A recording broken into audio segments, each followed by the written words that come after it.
Listen up, folks. You wouldn't believe the wild circus I witnessed last rotation at Nexus Station. The universe sure has a way of turning us all into fools, doesn't it? Oh, where are my manners? Let me introduce myself. I'm Avery Hudson, Chief Security Officer for the Galactic Transit Authority. Well, I was the Chief Security Officer until, well, things went sideways. But we'll get to that juicy part soon enough. Nexus Station, what a place. The so-called crossroads of civilization. More like the crossroads of chaos, if you ask me. Picture this, a giant spinning wheel of a space station hanging in the middle of 7 major hyperspace lanes, like some strange ornament. The architecture, a wild mix of designs from 17 different species. Somehow it all works, kind of. Every rotation, nearly 300,000 beings from across the galaxy pass through our docking bays. The main concourse? It looks like someone took the most crowded marketplace in the universe, threw it into a blender, and added in a refugee crisis and a business convention. And the smell? By the 7 moons of Pranus, you haven't lived until you've had the olfactory assault of Mulgarians sweat mingling with Treskel and spice merchants, plus whatever the gelatinous Vorktha excrete when they're nervous. The announcement system blares non-stop in 26 different languages. Mind you, half of them sound like someone's gargling rocks or strangling a musical instrument. I was on duty that day, 14 hours into a 12-hour shift, thanks to my replacement, Trix, molting again. It's always at the worst times, like when the Reagan luxury cruisers dock. But whatever. The diplomatic lounge was packed that day. Some big-shot conference on Center Prime had every self-important ambassador and attaché rushing to attend. Calling that overcrowded, overpriced box a lounge is like calling a black hole a minor inconvenience. But that's where the fancy folks wait for their fancy shuttles while sipping fancy fermented beverages that cost more than my monthly stipend. You know what really makes my antenna twitch? The hierarchy. Oh yes, we pretend we're all equal in this grand galactic community, but just watch how quickly that facade crumbles when resources are limited. The Krell Kari always get the best seats thanks to their diplomatic status, which dates back 12 millennia. The Varaxa sends 15 representatives when they only need 1, since their hive mind operates through multiple bodies.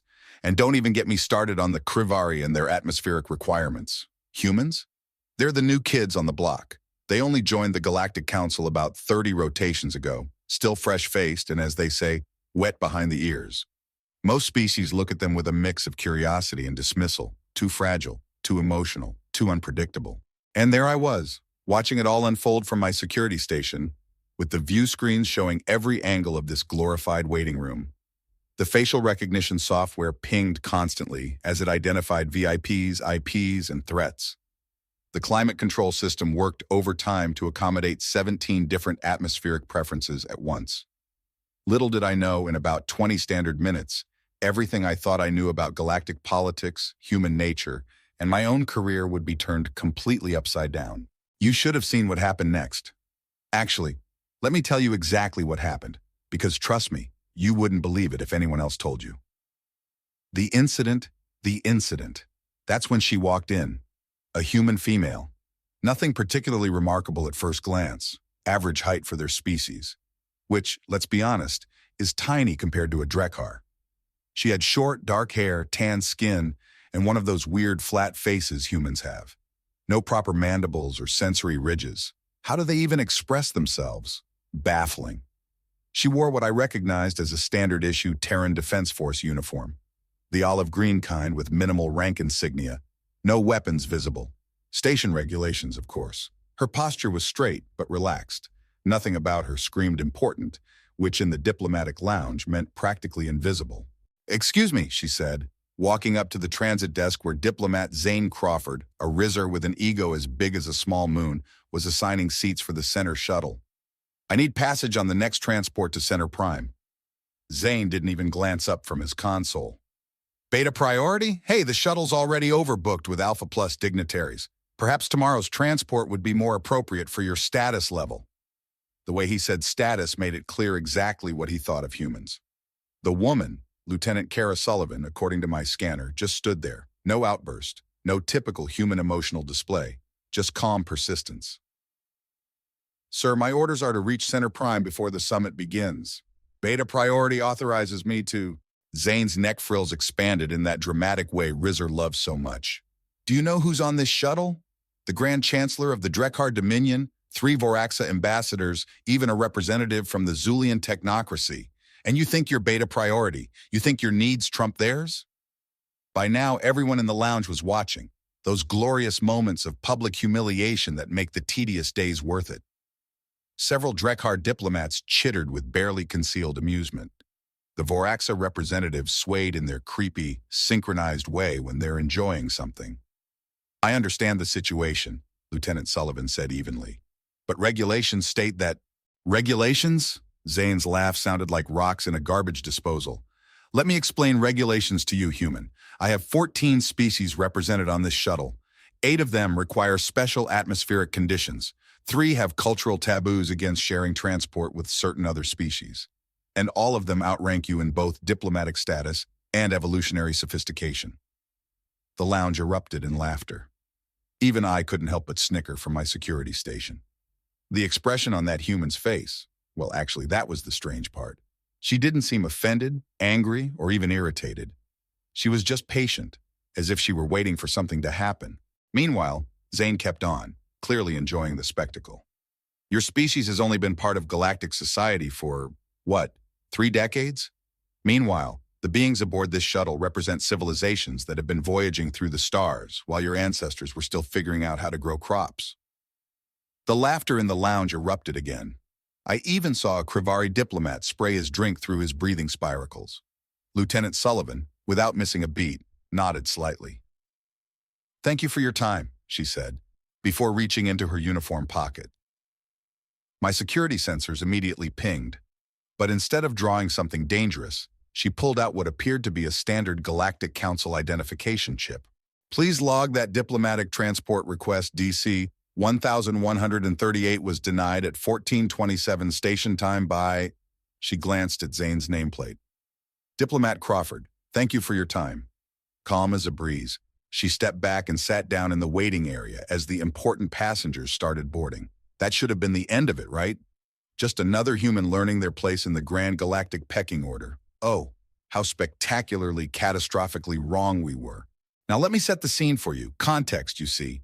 Humans, what an utterly baffling species. When they first stumbled onto the galactic stage some 30 rotations ago, no one took them seriously. Their first interstellar ship, a cobbled-together contraption that looked like it would disintegrate if someone sneezed near it.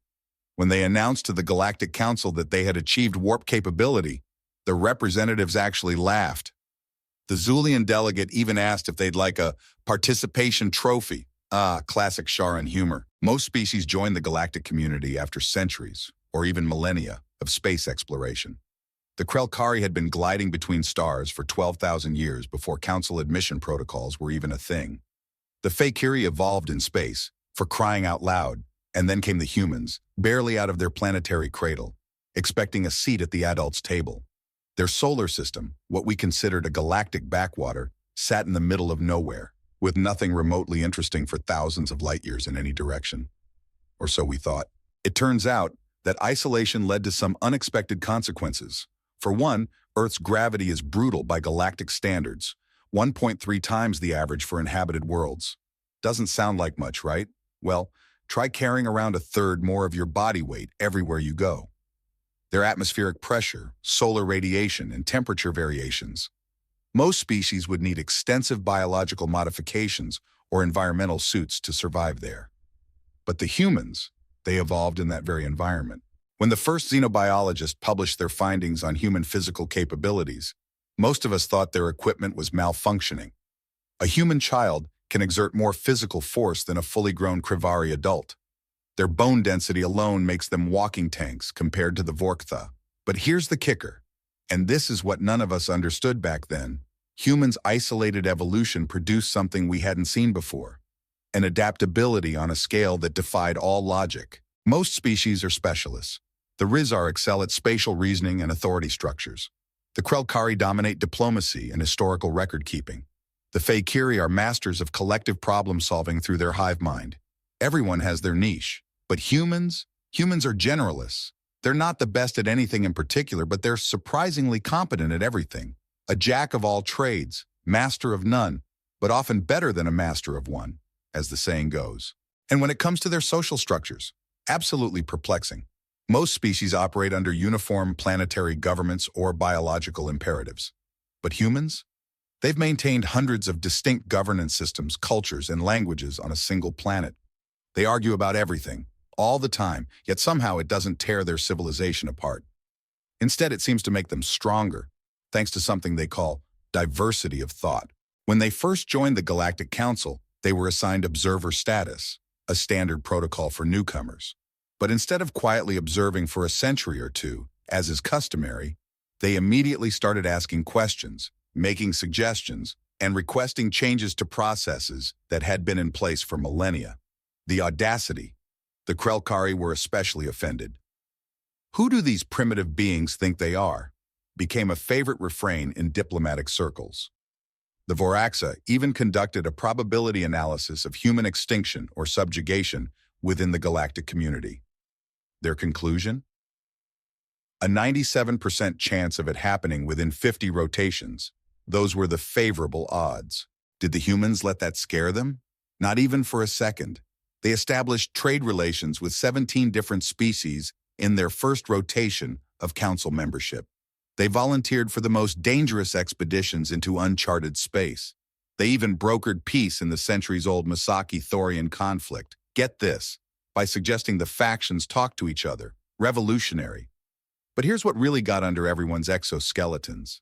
The humans kept smiling, being friendly, appearing harmless, all the while quietly learning everything about us. Our technology, our weaknesses, our conflicts. Within 20 rotations, human diplomats spoke all the major galactic languages human engineers could fix virtually any species' technology.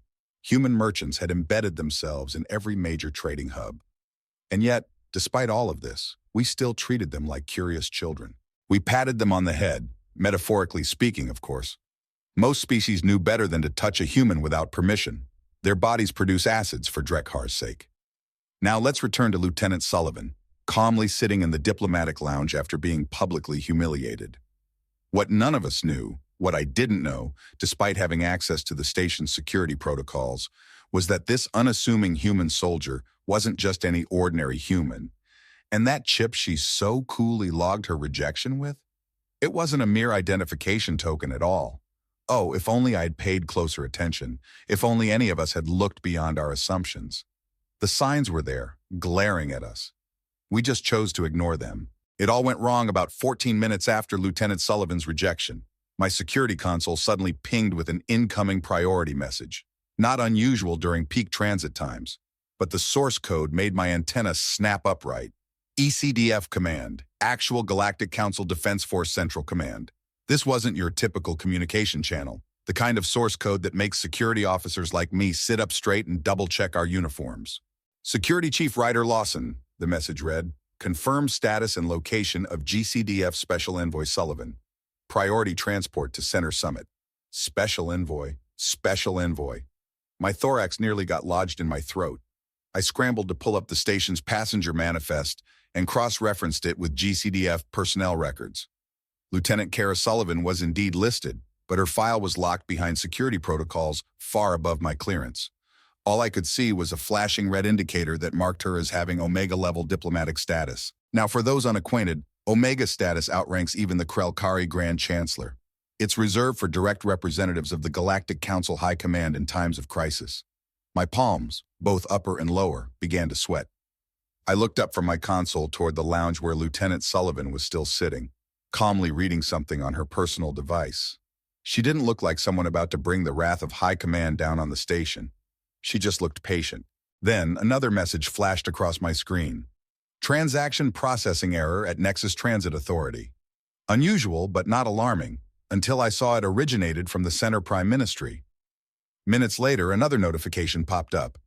Schedule adjustment request from Voraxa High Council regarding summit attendance. Before I knew it, my console was flashing like a Vork the Fire dance. Messages from 7 different diplomatic headquarters. The Zulian Technocracy, the Krivari Consortium, all of them inquiring about transport delays involving a GCDF special envoy. Meanwhile, the shuttle was nearly fully boarded. Diplomat Zane Crawford was overseeing the final check-ins, completely oblivious to the communication storm brewing. The Drekhard dignitaries were settling into their premium accommodations, 14 limed frames needing specially designed seating pods.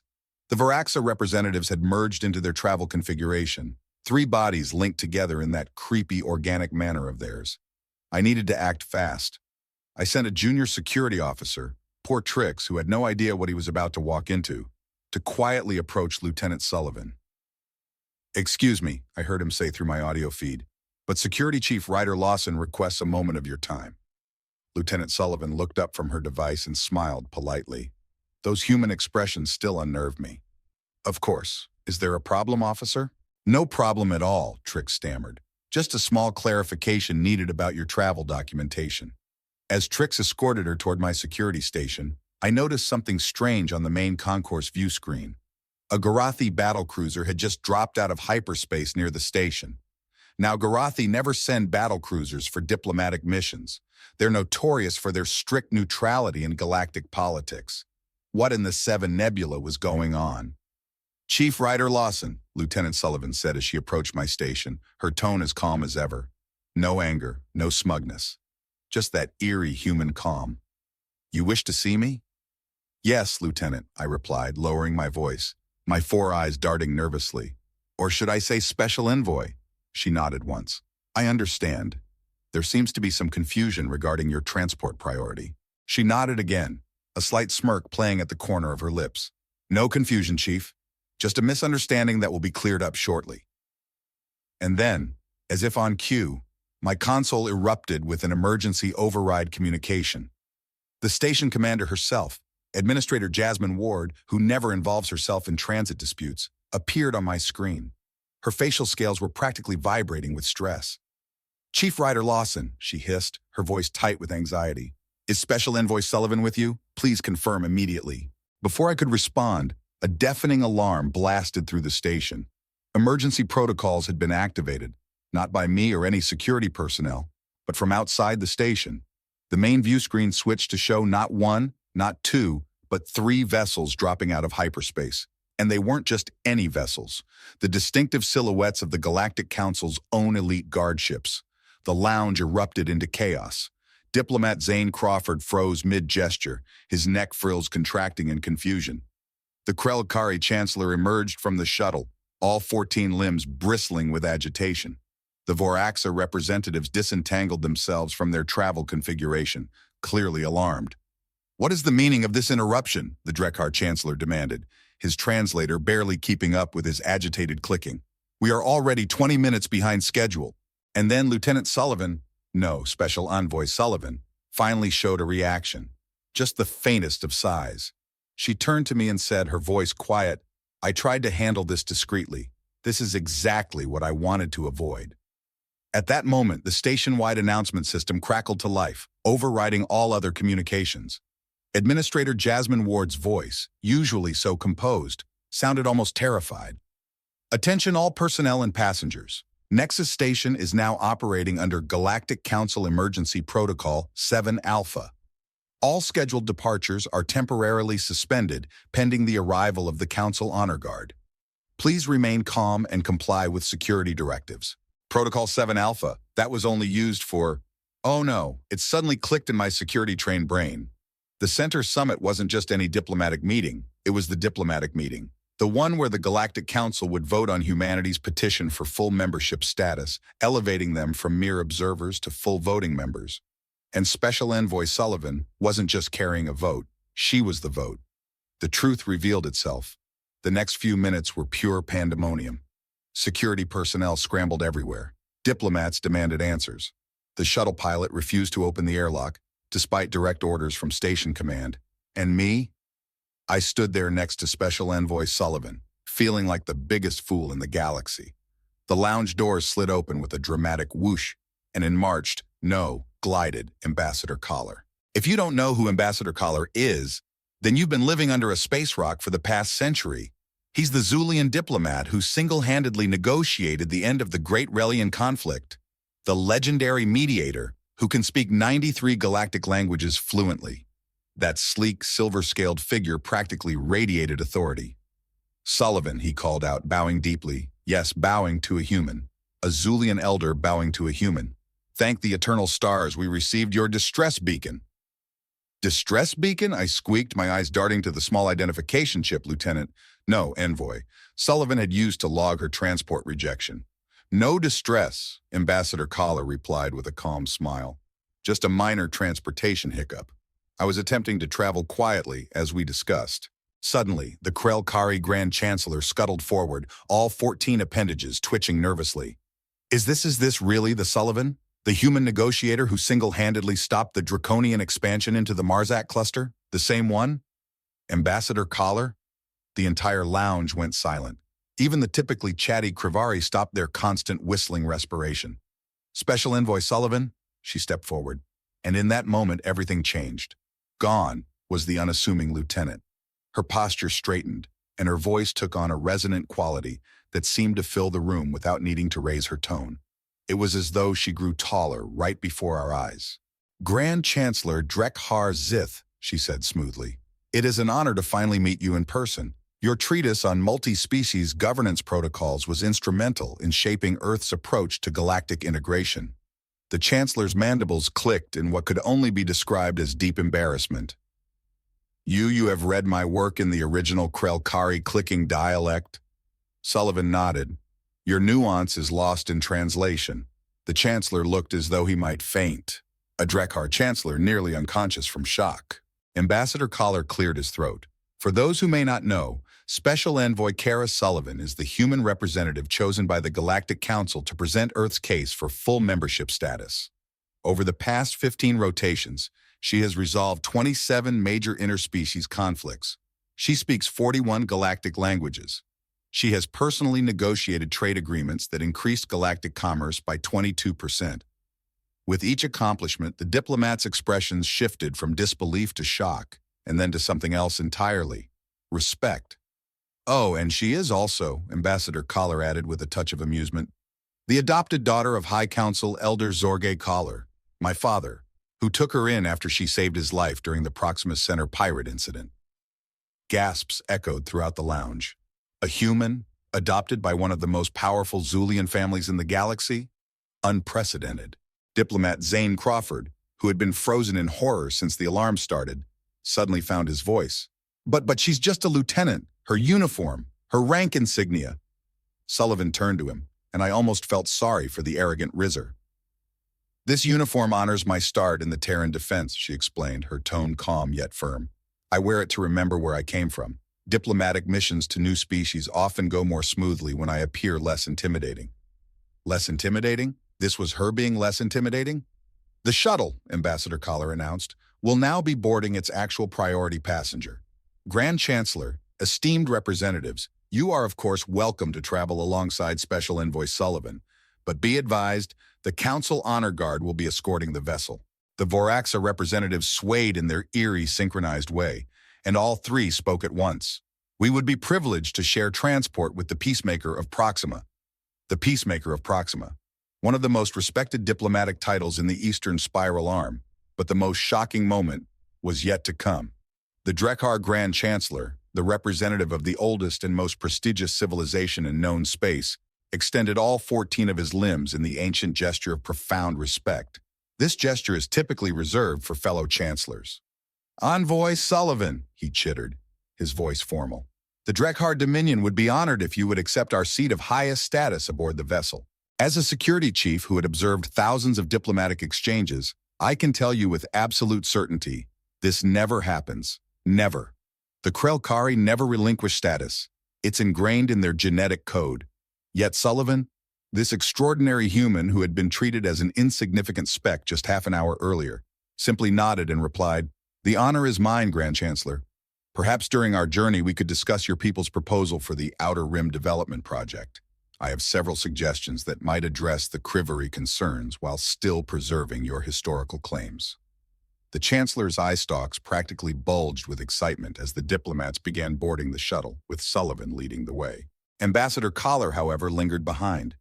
He approached diplomat Zane Crawford, who was still stunned, with a smile that could only be described as predatory. "You know," he said conversationally, "the last person who insulted my adopted sister is currently reassigned to atmospheric monitoring on a methane gas giant in the Boots Void. I hear the views are monotonous." Crawford's scales turned a sickly pale green. Aftermath. You're probably wondering what happened next. Let me tell you, the ripple effects of this moment spread faster than a quantum entanglement cascade. First, that summit on Center Prime became historic, not just because humanity was granted full membership status, though that did happen, unanimously, mind you, but because of how it happened.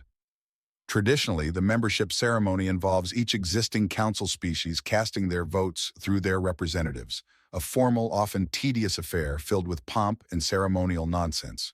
Boring. But when Special Envoy Sullivan took the floor, she did something no other candidate species had ever done. She addressed the council in all 27 of the founding species languages, not just basic greetings. She delivered full, culturally appropriate formal addresses, each with perfect inflection and tailored cultural references. The Mulgari, known for their stoic nature, were reportedly moved to tears.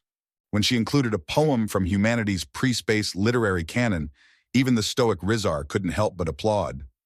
To see them moved when she used their ancient honorifics with perfect precision, that was a moment no one expected. News of this unprecedented display of respect, along with the incident at our station, spread through subspace channels faster than Reagan racing slugs on stimulants. Within mere days, the entire galaxy's perception of humans underwent a monumental shift. And as for me, well, I had my own special brand of aftermath to contend with. The official incident report made for some extremely entertaining reading across multiple diplomatic channels. My name appeared in the most unfortunate of contexts. How Administrator Jasmine Ward demanded during my disciplinary hearing, could our security systems fail to identify a Galactic Council Special Envoy with Omega-level clearance? How indeed? The error was embarrassingly simple. Our species recognition protocols were designed with certain assumptions in place. When an unassuming human female registered for transport, the system defaulted to a standard protocol security check instead of initiating the full diplomatic verification she warranted. Why? Because the brilliant mind who designed the system had included a species-based priority algorithm. The system had literally discounted her credentials simply because she was human. Oh, the irony, the absolute irony. The fallout was swift and relentless.